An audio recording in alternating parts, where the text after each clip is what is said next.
हमें भी पूरी स्थिति की जानकारी नहीं है। जिस तरह से आप यहाँ पर अपुष्ट समाचार के आधार पर आए हैं, उसी तरह हमारा भी काम है। अनहोनी बताया गया होगा तब तो यहाँ पर। ऐसा कुछ अनहोनी होने वाला नहीं है, लेकिन हमारा काम है कि लॉ एंड ऑर्डर देखने के लिए घूमते रहना। उसी क्रम में यहाँ पर भी हमको आना पड़ा है। संभावना है कि लॉ एंड ऑर्डर बिगड़ जाएगा? ऐसी संभावना तो बिल्कुल नहीं है, बिगड़ना भी नहीं चाहिए। बिगड़ना भी नहीं चाहिए। तो मजिस्ट्रेट थे और ये बता रहे थे कि जो सूचना मिली उसके आधार पर यहाँ पर पुलिस कर्मियों का डेपुटेशन है, लेकिन अभी जो जानकारी मिल रही है अंदर में बीजेपी के जो विधायक हैं, एमएलसी है, उनकी मीटिंग चल रही है और मीटिंग के बाद जो जानकारी मिल रही है कि विस्तारित भवन में जाएंगे सभी बीजेपी के एमएलए, एमएलसी। और विजय सिन्हा जब मीटिंग कर रहे थे नेता प्रतिपक्ष, तो उन्होंने साफ तौर पर कहा कि बिल्डिंग भले ही बन गई हो, लेकिन जो अरे रणविजय साहू हैं हमारे साथ, आरजेडी के विधायक। रणविजय जी, सुरक्षाकर्मी बहुत ज्यादा लगे हुए हैं। बीजेपी ने घोषणा कर दी है कि सिलापट जो लगा हुआ है वहां पर बैठेगी बीजेपी, क्योंकि नीतीश कुमार ने उद्घाटन किया था। अब देखिए, अब भाजपा वाले के लोगों को अब कोई काम नहीं, अब बेरोजगार हो गए हैं। अब बिहार जो है मुद्दों पर चलने वाला यह प्रदेश है। तेजस्वी यादव ने मुद्दों पर यह बिहार को, नौजवानों को आगे ले जाने की बात करना है, नौकरियां दे रहे हैं और ये लोग को कोई काम नहीं है। निश्चित रूप से देखिए आज विधानसभा में है। अच्छा, सुप्रीम कोर्ट में एक याचिका दी गई थी कि संसद का जो नया भवन बना है वो राष्ट्रपति के जरिए उसका उद्घाटन हो, लेकिन सुप्रीम कोर्ट ने याचिका को खारिज कर दिया है।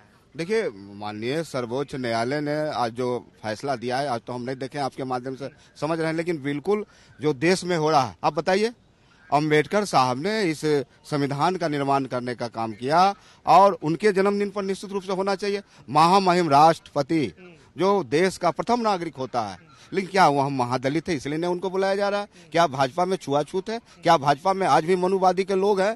तो ऐसे तत्वों को आने वाले 2024 में जनता हिसाब करेगी। लेकिन इतने सुरक्षाकर्मी लगाए गए हैं यहाँ पर, फिर कुछ होगा क्या? नहीं, ऐसा बिहार विधानसभा है, माननीय महागठबंधन नीतीश कुमार जी की सरकार है। हमें लगता है कि हाँ, सब शासन प्रशासन और नियम से चलने वाला प्रदेश है। नीतीश कुमार जी इन बातों में विश्वास करते हैं।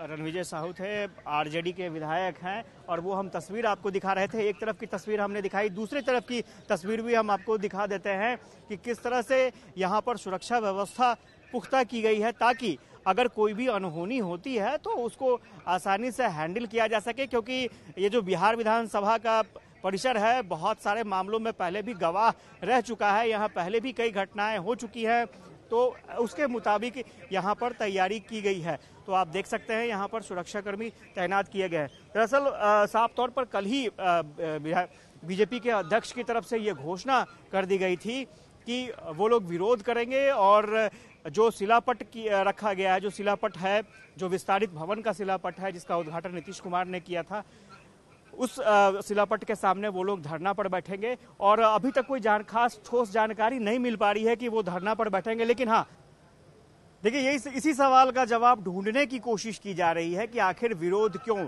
और मुझे लगता है कि ये विरोध सिर्फ मैसेज देने के लिए है, क्योंकि जो 19 विपक्षी दल हैं वो एक साथ एक मंच पर है और ये मोदी सरकार के खिलाफ मैसेज देने की कोशिश है। लेकिन बीजेपी का भी अपना विरोध है, और चूंकि बीजेपी का कहना है कि अगर कोई विरोध होता है तो उसका तर्क होना चाहिए। जब यहाँ पर नीतीश कुमार सेंट्रल हॉल का उद्घाटन कर सकते हैं तो वहां पर प्रधानमंत्री मोदी अगर नए संसद भवन का उद्घाटन कर रहे हैं तो इसमें आपत्ति क्या है? दरअसल साफ तौर पर जो अभी सुना आपने, रणविजय साहू बता रहे थे कि महामहिम राष्ट्रपति को निमंत्रण नहीं दिया गया है। उस कार्यक्रम में उनको निमंत्रण दिया जाना चाहिए था। बाबा साहब भीमराव अंबेडकर के जन्मदिन पर वहां पर कार्यक्रम किया जाना चाहिए था, लेकिन वो कार्यक्रम नहीं किया गया और अलग से प्रधानमंत्री पूरे मामले का श्रेय ले रहे हैं। लेकिन आज सुबह सुबह जो हमारी बातचीत हुई जेडीयू के नेताओं के साथ, उनका साफ तौर पर कहना था कि विस्तारित भवन और नया संसद भवन दोनों में अंतर है, बातों को समझना होगा। बीजेपी मुद्दों को हटा रही है, भटका रही है। हम कैमरा पर्सन से कहेंगे कि तस्वीर जरूर दिखाते रहें। और जेडीयू का ये साफ तौर पर कहना था कि वो बीजेपी मामलों से, मुद्दों से भटकाने की कोशिश कर रही है, लेकिन वो मुद्दों से अलग हटने वाले नहीं हैं। क्योंकि यहाँ पर विपक्ष जो है खासतौर से संसद भवन के मसले पर यहाँ पर विपक्ष गोलबंद है और लगभग 19 जो विपक्षी दल हैं वो एक प्लेटफॉर्म पर नजर आ रहे हैं। तो कह सकते हैं कि चूंकि लोकसभा का चुनाव भी आने वाला है और पीएम मोदी के कार्यकाल के 9 साल भी पूरे हो रहे हैं, तो एक ऐसा मुद्दा, चूंकि आपने देखा होगा कि नीतीश कुमार कुछ दिन पहले विपक्षी एकता को लेकर के घूम रहे थे और नेताओं से मुलाकात उनकी हुई और उसके बाद एक बड़ा ऐसा मौका हाथ लगा है